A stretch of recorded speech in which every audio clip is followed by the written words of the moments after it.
So good evening everybody. Today we are here to discuss about the chemical properties of ethers. आज हम ethers के chemical properties पढ़ेंगे कि ethers कौन से compounds के साथ react करके किस तरीके का compound बनाते हैं. ठीक है, starting with the first.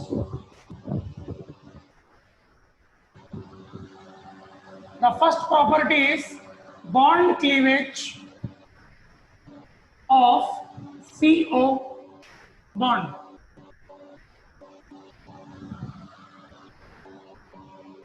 आपको एक बात पता है कि ईथर में RO ऑक्सीजन का बॉन्ड होता है.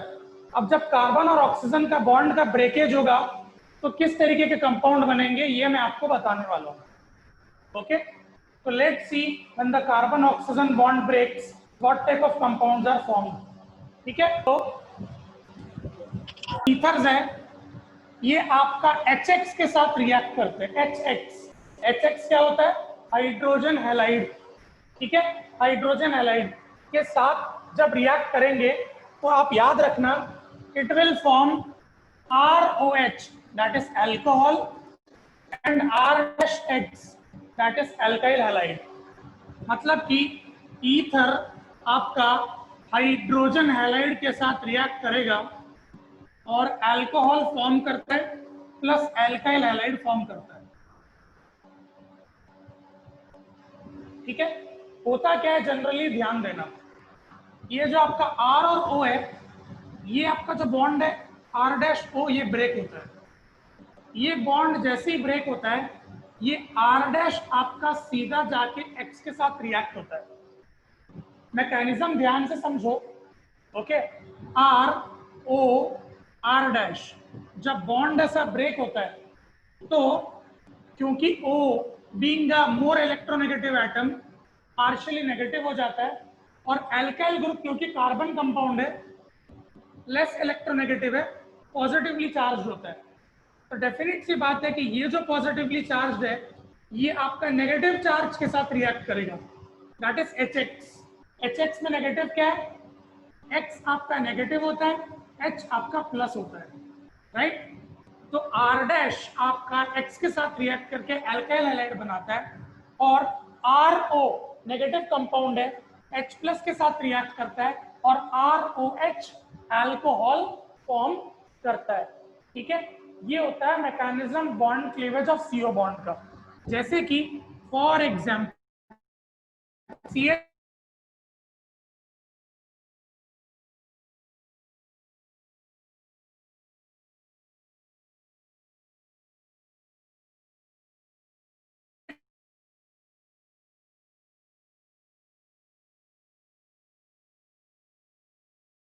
के साथ रिएक्ट करेगा और ये बनाएगा इथाइल क्लोराइड या क्लोरो इथेन.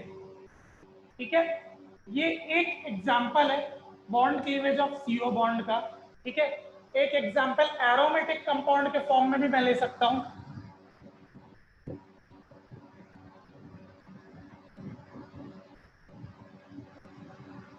एक एरोमेटिक कंपाउंड है, this is an aromatic ether. Right, aromatic ether को जब भी मान लो अगर HCl के साथ रिएक्ट करना हुआ ओके तो एरोमेटिक ईथर फॉर्म्स फिनॉल. ये फिनॉल फॉर्म करेगा.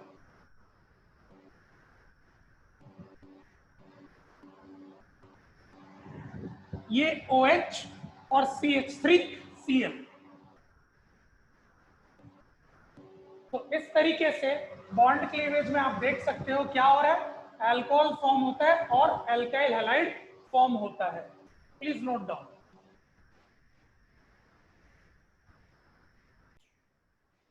ये मैकेनिज्म जो है मैं इसके एक बार और एक्सप्लेन करता हूं, ध्यान दीजिए. ठीक है, देखिए दिस इज एन ईथर. ठीक है, ईथर में आपका कार्बन और ऑक्सीजन बॉन्ड जब भी ब्रेक होगा कार्बन पॉजिटिवली चार्ज होगा, ऑक्सीजन वाला बॉन्ड नेगेटिवली चार्ज होगा. क्यों? Oxygen is electronegative more and carbon is less electronegative. तो ये पार्शियली नेगेटिव हो जाएगा और ये पार्शियली पॉजिटिव होगा. अब ये पूरा नेगेटिव कंपाउंड है, ये HX के पॉजिटिव कंपाउंड के साथ रिएक्ट करेगा. अब HX का पॉजिटिव कंपाउंड क्या है? H+. H+ is a positive compound. तो ये RO आपका H के साथ रिएक्ट करके ROH बनाता है, दैट इज अल्कोहल। और यहाँ पे पॉजिटिव कंपाउंड क्या R+, ये X- के साथ रिएक्ट करके RH बनाता है, alkyl halide. Okay, this is the mechanism, मतलब एक तरीके का डबल डिस्प्लेसमेंट रिएक्शन समझ सकते हो आप। मैंने ऑलरेडी इलेक्ट्रोफिलिक सब्स्टिट्यूशन के बारे में आपको बताया है, एक बार और बताता हूँ व्हाट इज इलेक्ट्रोफिलिक सब्स्टिट्यूशन, होता क्या है जनरली। ठीक है, कोई भी पर्टिकुलर कंपाउंड में इलेक्ट्रोफाइल मतलब समझना, इलेक्ट्रोफाइल मतलब होता है पॉजिटिवली चार्ज्ड सब्सटेंस। कोई भी पॉजिटिवली चार्ज सब्सटेंस आपका इलेक्ट्रोफाइल कहलाता है। ठीक है, तो जब भी आप इलेक्ट्रोफिलिक सब्स्टिट्यूशन की बात कर रहे हो, ओके, जैसे कि ROR' ये आपका ईथर है। ठीक है, आप इसको किसी भी पर्टिकुलर कंपाउंड के साथ रिएक्ट कर लो, कोई भी पर्टिकुलर कंपाउंड। ठीक है, जैसे कि मान लो CH3Cl के साथ में रिएक्ट करता हूं। ठीक है, तो आप एक चीज को समझो कि आपका इसमें इलेक्ट्रोफाइल क्या है, CH3, क्योंकि जब आप इसको डिसोसिएट करोगे ये आपका प्लस होता है और ये माइनस होता है, तो ये आपका क्या है, इलेक्ट्रोफाइल है। ठीक है, अब जब ये डिसोसिएट होता है, आपको पता है कि व्हेनेवर जब ये डिसोसिएट होता है, एक आपका माइनस में डिसोसिएट होता है और एक आपका प्लस में डिसोसिएट होता है। ठीक है, तो ये जो प्लस वाला हिस्सा है ना, ये जो प्लस वाला हिस्सा है, ये आपका सब्स्टिट्यूट हो जाता है। ठीक है, या आप कोई एक पर्टिकुलर अल्काइल ना लेके यहाँ पे एक हाइड्रोजन भी ले लो, तो हाइड्रोजन को ये सब्स्टिट्यूट करता है मिथाइल। कोई भी पॉजिटिवली चार्ज को एक और पॉजिटिवली चार्ज तब सब्स्टिट्यूट करता है, तो उसको इलेक्ट्रोफिलिक सब्स्टिट्यूशन बोलते हैं। ठीक है, तो ये जब डिसोसिएट होगा, नेगेटिव पॉजिटिव आएगा, यहाँ का पॉजिटिव को हटा के दूसरा पॉजिटिव कंपाउंड ला के एक नया कंपाउंड बनाते हैं, and that's known as electrophilic substitution. अब हम देखते हैं कि ईथर में इलेक्ट्रोफिलिक सब्स्टिट्यूशन कैसा पॉसिबल हो सकता है, राइट।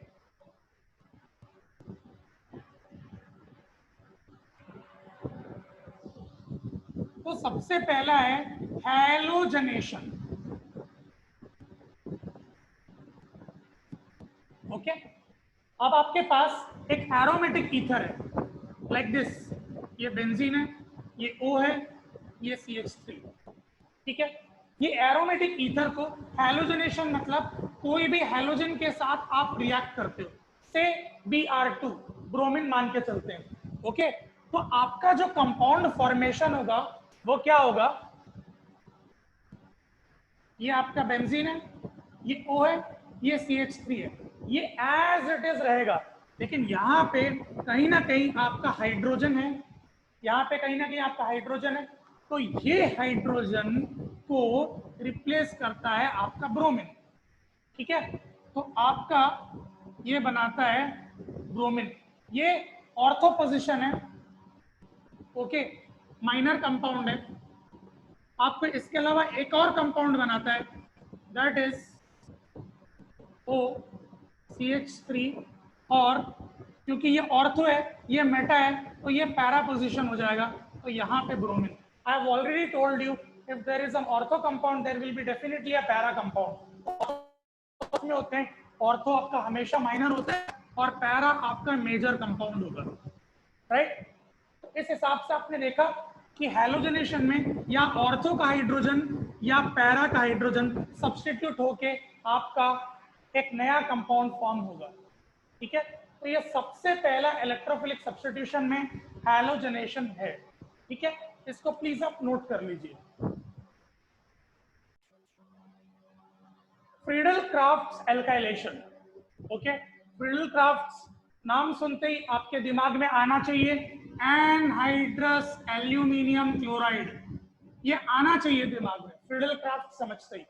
ठीक है, फ्रीडल क्राफ्ट एक बहुत ही बढ़िया एल्काइलेशन का, इलेक्ट्रोफिलिक सब्स्टिट्यूशन का दिए हुए मेथड, राइट। अब देखिए कि Friedel craft alkylation, I am again taking aromatic method. Okay, aromatic ether ले रहा हूं मैं,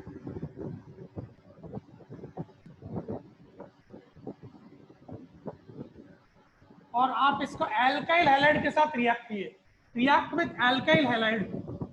okay, in the presence of anhydrous aluminium chloride, right. तो देखिए क्या मिलेगा आपको, OCH3 और इसका इलेक्ट्रोफाइल क्या है, ये इसका इलेक्ट्रोफाइल है CH3+। तो ये CH3 आपका ऑर्थो में जुड़ जाएगा और पैरा में जुड़ जाएगा।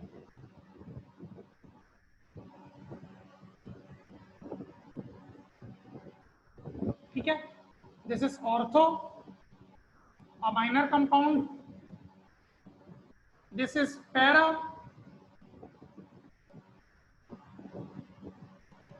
major compound, right? So this is the Friedel-Crafts alkylation method, जहां पे आप अगेन देखें CH3 being an electrophile क्या हुआ आपका exactly ऑर्थो पोजिशन और पैरा पोजिशन पे जाके अटैच हो गया CH3 and CH3। Now comes the second method of Friedel-Crafts, that is Friedel-Crafts acylation। इस acylation के बारे में, ठीक है। Friedel-Crafts acylation में देखो क्या फर्क आता है। ये एल्काइलेशन में जो आपका CH3Cl रिएक्ट होता है, CH3Cl के जगह आपका कंपाउंड होगा CH3C डबल बॉन्ड OCl, ठीक है। एल्काइल हैलाइड की जगह आपका ऑयल क्लोराइड, इसको बोलते हैं ऑयल क्लोराइड, ठीक है। एसिड क्लोराइड का सब्सटेंस ऐड होता है, ठीक है। तो आप देख सकते हैं कि इसमें पॉजिटिव एटम क्या होगा, पूरा COCH3 पॉजिटिव होगा, ठीक है। तो उस हिसाब से देखा जाए तो यहाँ पे जो ऑर्थो कंपाउंड में फॉर्मेशन होगा आपका क्या होगा, C double bond O CH3। तो ये C double bond O CH3 ये आपका ऑर्थो है, दैट इज माइनर। और यहाँ पे भी आपका C double bond O CH3 para में भी, ठीक है। तो इस तरीके से आपके दोनों कंपाउंड्स फ्रीडल-क्राफ्ट्स एसाइलेशन में भी बनते हैं। एल्काइलेशन और एसाइलेशन में यही फर्क है, एल्काइलेशन में RX होता है और एसाइलेशन में RCOX होता है। तो वो एक्स्ट्रा CO लग जाता है ऑर्थो और पैरा पोजीशन में। और इस तरीके से आपका इलेक्ट्रोफिलिक सब्स्टिट्यूशन का तीसरा रिएक्शन भी फिनिश होता है, दैट इज फ्रीडल-क्राफ्ट्स एल्काइलेशन। अब आता है आपका अगला electrophilic substitution, that is nitration, ठीक है।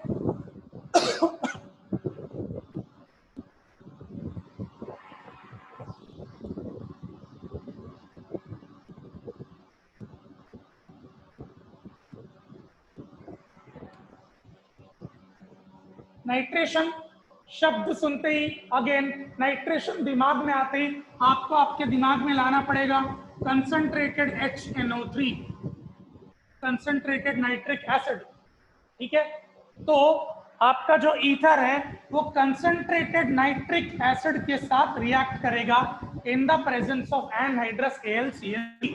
तो this will react with concentrated HNO3। Now आता है एक चीज देखिए, HNO3 को जब मैं डिसोसिएट करता हूं तो मुझे OH माइनस मिलता है और NO2 प्लस मिलता है। तो ये जो नाइट्रो कंपाउंड है, ये नाइट्रो कंपाउंड एक इलेक्ट्रोफाइल की तरह एक्ट करता है। तो ये इलेक्ट्रोफाइल आपका HNO3 से वहां पे आएगा।